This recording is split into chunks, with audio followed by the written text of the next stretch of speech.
Hi guys, berikut ini kisah dari seorang mentor dunia Nelson Mandela. Dia adalah salah satu tokoh paling berpengaruh dalam sejarah Afrika Selatan dan dunia pada umumnya.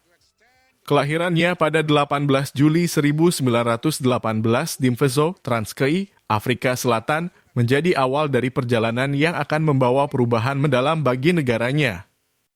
Jangan lupa like, share, komen, dan subscribe guys. Kita mulai dari awal kehidupan dan pendidikan. Mandela dibesarkan dalam keluarga bangsawan Xhosa. Meskipun ayahnya adalah seorang kepala suku, Mandela tumbuh dalam lingkungan yang penuh dengan penderitaan karena kebijakan kolonialisme yang merusak masyarakat Afrika Selatan pada masa itu. Pendidikan formalnya dimulai di sekolah misionaris Methodist Wesleyan di Kunu dan kemudian melanjutkan studi di Universitas Fort Hare.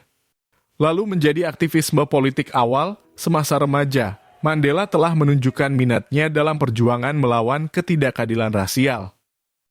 Dia bergabung dengan Kongres Nasional Afrika, (ANC), pada 1944, sebuah gerakan yang bertujuan untuk mengakhiri apartheid dan mewakili hak-hak warga kulit hitam di Afrika Selatan. Kemudian perjalanan selanjutnya perjuangan melawan apartheid, Mandela menjadi semakin aktif dalam perjuangan melawan apartheid yang merupakan sistem rasisme resmi yang diterapkan oleh pemerintah minoritas kulit putih di Afrika Selatan. Tindakan keras rezim apartheid semakin memicu perlawanan yang dipimpin oleh Mandela dan rekan-rekannya di ANC. Namun, aktivitas politiknya membawanya pada konflik dengan pemerintah dan pada tahun 1962, Mandela ditangkap dan dijatuhi hukuman penjara seumur hidup. Penahanan dan penjara, Mandela menghabiskan 27 tahun dalam penjara, sebagian besar di penjara Pulau Robben. Meskipun dalam keadaan terisolasi, dia terus memimpin perjuangan melawan apartheid.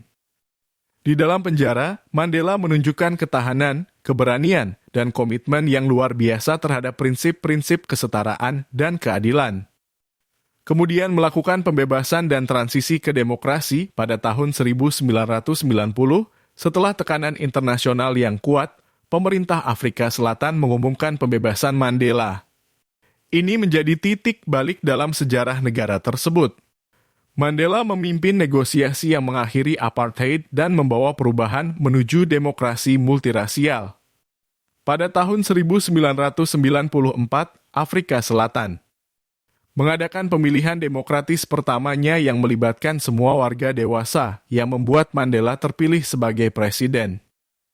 Selama masa jabatannya sebagai presiden, Mandela berusaha untuk memperbaiki ketidaksetaraan ekonomi dan sosial yang lama terjadi di Afrika Selatan.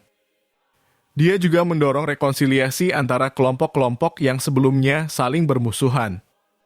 Warisannya sebagai simbol perdamaian, kesatuan, dan keadilan masih terasa kuat, tidak hanya di Afrika Selatan, tetapi juga di seluruh dunia. Kesimpulan, Nelson Mandela adalah sosok yang menginspirasi jutaan orang di seluruh dunia melalui perjuangannya untuk keadilan, perdamaian, dan kesetaraan.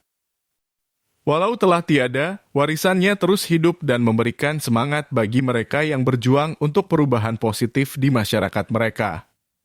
Sebagai simbol perjuangan yang tak henti-hentinya untuk hak asasi manusia, Mandela tetap menjadi inspirasi bagi generasi-generasi berikutnya untuk memperjuangkan perdamaian, kesetaraan, dan keadilan di seluruh dunia.